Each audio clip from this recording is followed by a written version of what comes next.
Acorda, igreja.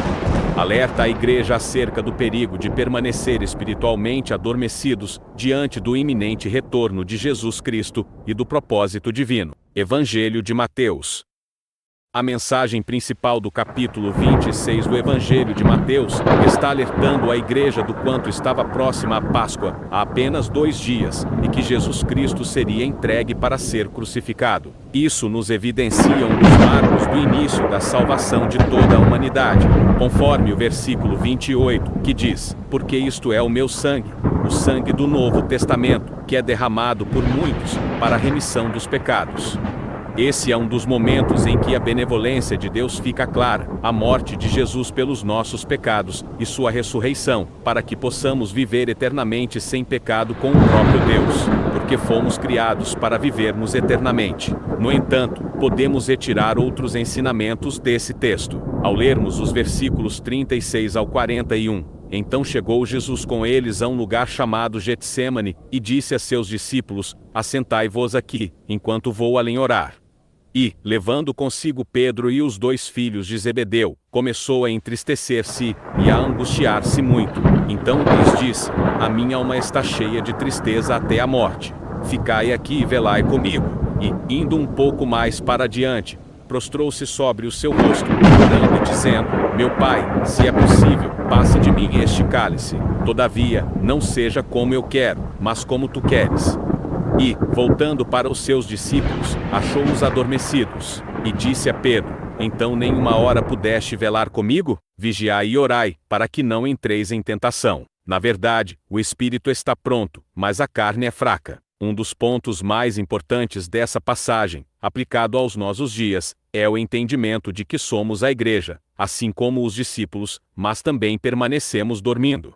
Será que ainda não conseguimos entender isso? Ou estamos nos fazendo de desentendidos? Precisamos compreender o propósito de Deus para nossas vidas, que é vivermos com Ele no céu, salvos eternamente, e não condenados eternamente no inferno. Se você sinceramente está entendendo o conteúdo dessa mensagem, é importante que deixe um comentário logo abaixo, e não esqueça de dar o seu like.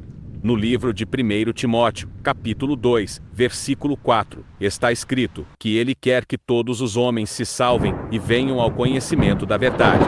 Gostaria de destacar 2 pontos que são evidenciados nos dias de hoje, os quais são os mesmos que aconteceram com aqueles discípulos. Primeiro ponto: a igreja ainda dorme. Segundo ponto: a necessidade de vigilância e oração. Após os anos de pregação do Evangelho pelo próprio Jesus Cristo durante o seu ministério, percebe-se que os discípulos ainda não haviam entendido o momento que estava para acontecer, a assunção de Jesus aos céus, o momento em que Jesus os deixaria, e eles precisavam, a partir dali, continuar a missão que receberam durante o ministério de Jesus. No livro de Atos dos Apóstolos, capítulo 1, versículos 10 e 11, relata: e, estando com os olhos fitos no céu, enquanto ele subia, eis que junto deles se puseram 2 homens vestidos de branco, os quais lhes disseram: homens galileus, por que estáis olhando para o céu? Esse Jesus, que dentre vós foi recebido em cima no céu, há de vir assim como para o céu o vistes ir. Acredito que um dos maiores desafios da igreja hoje não é apenas estar, mas também permanecer acordada.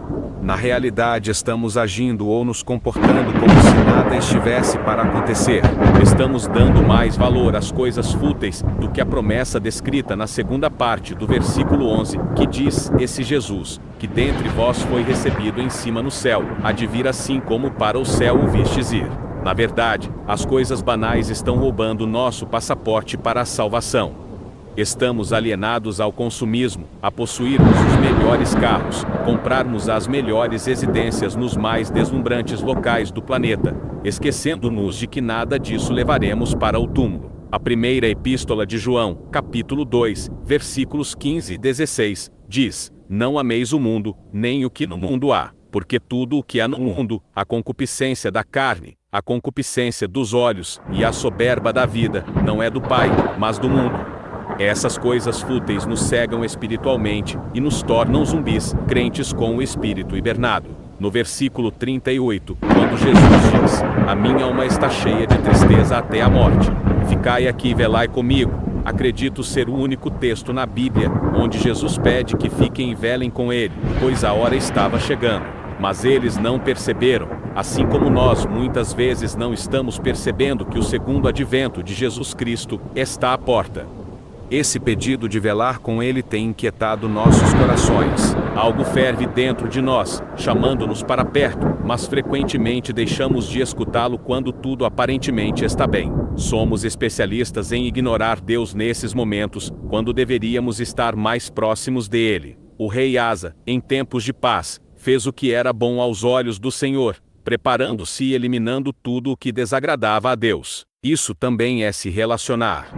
Mas, muitas vezes, fazemos o oposto, só buscando a Deus em momentos de dificuldade. A boa notícia para nós é que ainda há tempo. Ele continua nos amando, e sua palavra diz: os que de madrugada me buscam, me acharão, conforme o livro de Provérbios 8:17. Então faço uma simples indagação: que tal começarmos a levar a sério essa voz interior que nos pede: fica e velai comigo? No versículo 40, Jesus volta e encontra os discípulos dormindo.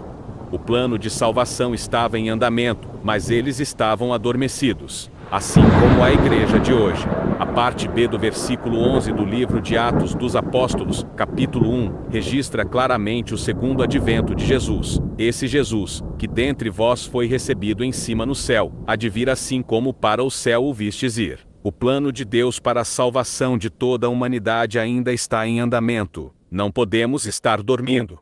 Jesus está vindo. Apocalipse 2:7 nos alerta: quem tem ouvidos, ouça o que o Espírito diz às igrejas. Ao que vencer, dar-lhe-ei a comer da árvore da vida, que está no meio do paraíso de Deus. Se você chegou até aqui, é porque essa mensagem falou ao teu coração. Compartilhe com alguém que você pode ajudar e dê seu like, para que o YouTube entenda que essa mensagem precisa alcançar mais pessoas. Seja um canal usado para renovar as forças daqueles que estão fracos de espírito. Segundo ponto, a necessidade de vigilância e oração é iminente. No versículo 41, Jesus diz: vigiai e orai, para que não entreis em tentação. Na verdade, o espírito está pronto, mas a carne é fraca. Hoje, o inimigo de nossas almas tem utilizado diversas formas e modos de engano para nos desviar do propósito de Deus, como por exemplo, as redes sociais, quando mal utilizadas. Estamos consumindo todo o nosso tempo com o WhatsApp e o TikTok, ao invés de nos reunirmos em família, para orarmos uns pelos outros. Que tal você pai, você mãe, você filho ou filha dar ouvidos ao pedido de oração, uns dos outros, antes da hora de dormirem, ou antes das refeições? Isso é bom e agrada a Deus. Vamos acordar, igreja. Outro exemplo, são as mensagens e vídeos pornográficos que saciam o desejo da carne, e têm circulado com muita facilidade no meio de muitos cristãos.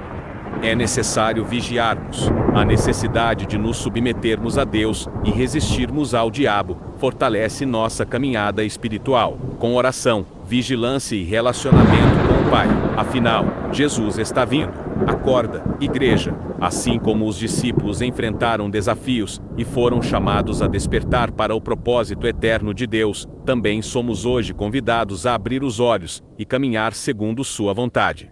Somos continuamente lembrados de que o sacrifício de Jesus nos concede uma nova chance de viver, livres do pecado e guiados por seu Espírito. Não podemos negligenciar esse chamado e precisamos estar prontos para a sua vinda gloriosa. Busquemos a Deus enquanto há tempo, pois sua promessa é verdadeira e fiel. Não sejamos como aqueles que adormecem, mas como os vigilantes que aguardam ansiosamente a chegada do Rei dos Reis.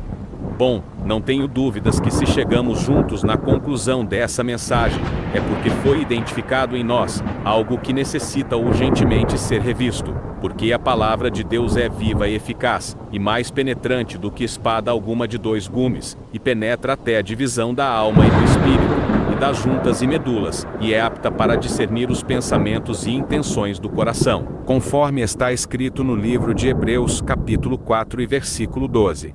Se você deseja receber outras mensagens as quais podem te mostrar um farol de orientação, se inscreva no canal e ative o sininho para te sinalizar as mais recentes postagens. Lembremos-nos, a eternidade nos espera. A pergunta é, e onde queremos vivê-la? No céu ou no inferno? Somos nós quem escolhemos. Referência: a Bíblia Sagrada. Edição corrigida e revisada fiel ao texto original. Inicie já um desafio consciente e pessoal para a leitura da Bíblia, do Gênesis ao Apocalipse. Ela deve ser uma jornada reflexiva e tranquila, sem pressa, que combine estudo e meditação. O objetivo é não apenas ler, mas também compreender e aplicar os ensinamentos. Comece o plano dividindo a leitura em trechos diários, sem se preocupar em ter um ritmo acelerado. A cada capítulo ou porção de versículo, pare para refletir sobre o que o texto revela sobre Deus, a humanidade e a relação entre ambos. Ao longo da leitura, faça anotações pessoais de suas dúvidas e mantenha a leitura, porque a própria Bíblia se explicará mais à frente. Para um aprofundamento, busque comentaristas ou recursos dos contextos históricos e culturais. Não se limite ao intelecto. Procure viver o que está sendo lido, deixando que as Escrituras influenciem suas atitudes, decisões e relacionamentos. Dedique um tempo diário para orar antes e depois de ler, pedindo sabedoria e discernimento a Deus.